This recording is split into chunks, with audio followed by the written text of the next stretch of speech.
So the topic for our customer insights today was one that you were kind of leading into earlier, was the whole need for cybersecurity.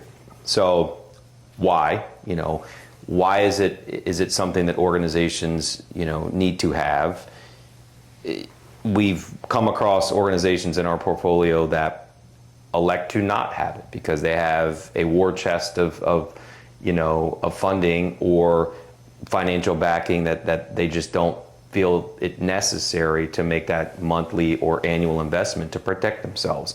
So from where we sit, I know we highly recommend having cybersecurity insurance as a means to protect, the vitals of the organization. If, God forbid, something catastrophic happens, you have a means to carry on. There's a succession plan, if things get really hairy and they, ransomware takes over and you're down for an extended period of time and you can't transact. So, what are your thoughts around cybersecurity and why organizations should elect to have it? Cybersecurity or cybersecurity insurance? Cybersecurity insurance, sorry. Well, you own a car, you have car insurance. If you own a house, you have house insurance. If you rent a house, you more than likely have rental insurance. You own a business, why wouldn't you want to have cyber insurance? Or go along with such a part of business now. It's just it's no different than, you have a car, you have flood insurance, you have house insurance, you have those things to protect you, to offset your financial impacts should that thing happen, should you get breached. And it's not if you will get breached, it is definitely when you will get breached, because I will guarantee you will get breached. And the breach might not even come from where you expect it to come. Kyle talked a lot about processes, written processes and policies and training.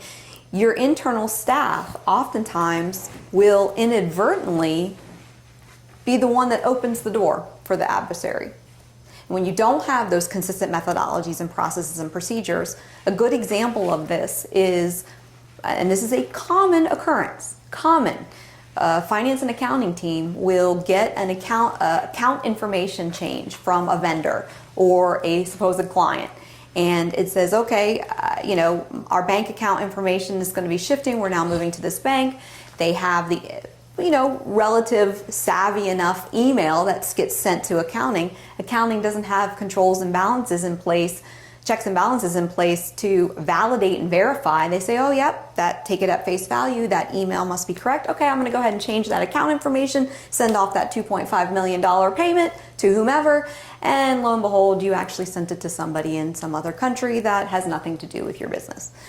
That more oftentimes than not ends up happening. So you can put a lot of technical controls in place, but when, at the beginning of this podcast, we talked about organizations seeking compliance, certification. We've talked about ownership of the policy, the organization having responsibility for written policies and guiding principles and so forth. This is no different here. You as an organization have an obligation and a responsibility to protect your business, to protect your data, protect your clients' data, and cyber insurance will help you mitigate when the breach happens, when somebody inadvertently sends money far away and you're down $2.5 million. I don't know about you, but I don't have $2.5 million sitting around to lose on a regular basis. The cyber insurance company can help mitigate and offset that financial loss, but you have an obligation to also meet them halfway, meet them part of the way. That means you should be implementing an ISO, a CMMC, or what have you, because those certifications, those accreditations, those practices give you those repeating control mechanisms, those ongoing management functions, like backing up your systems, like ensuring employees are terminated appropriately so they don't have access if they leave, that they have the right accesses, etc., to protect your business. So you have an obligation so that in the event of those breaches, you can get paid back. some money and offset your loss. So Kyle, there's a lot of talk about, we talk tooling and technical requirements, and there's MFA, and there's disaster recovery planning, and backup and recovery, and all those things. In your experience, as it relates to cyber, we fill out these forms daily. What do you see as kind of the norm now for what insurance companies are requiring? That's part one. And then where do you see organizations kind of perhaps trying to skirt that fine line and try and get by some of the requirements, which I think some we've seen recently are trying to do, because there's an investment to some of these policies. I think first and foremost, and this is the absolute norm now, is MFA.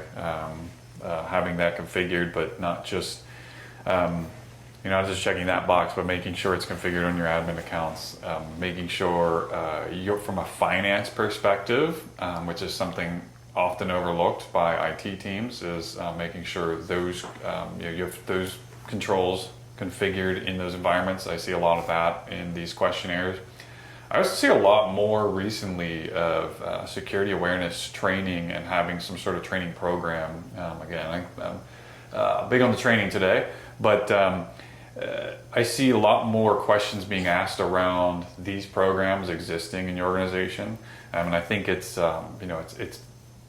finally it's needed, because the end user is the weakest link.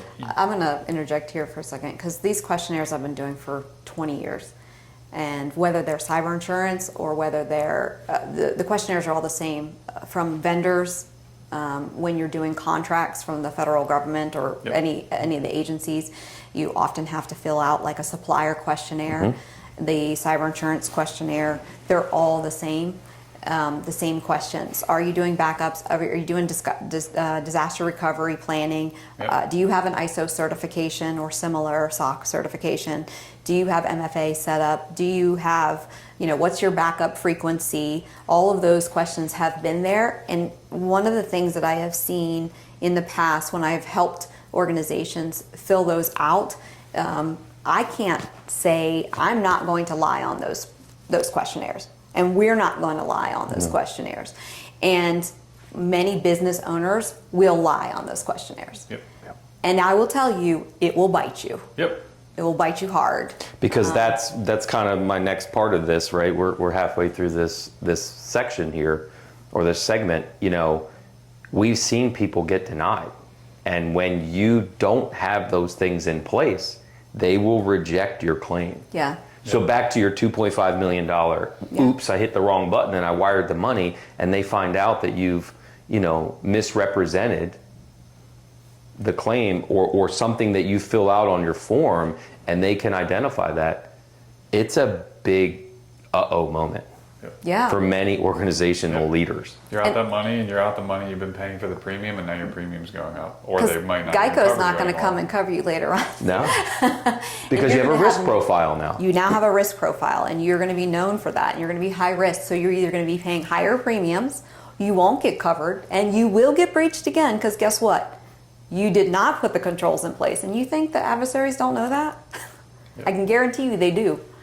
Oh, they're an easy target. Easy. We target. see that so many times with organizations that just want to be very budget conscious. And I'm not saying IT is a ripoff, but there are certain things that are required to run a well-oiled IT machine. And when you don't want to do that, and you get hit, and a month goes by and you get hit again, and another month goes by and you hit a third time, you're like, why do they keep coming? You're an easy target. They know you left the door open. To your point, like, you didn't close the window or caulk the seam, they just came right through.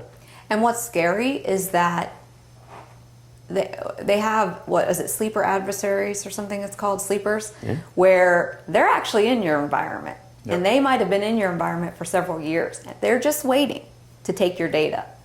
So don't delay. Yeah, the cyber insurance is important. First and foremost, get that. And we would prefer to work with businesses that actually have those things in place. It also protects us.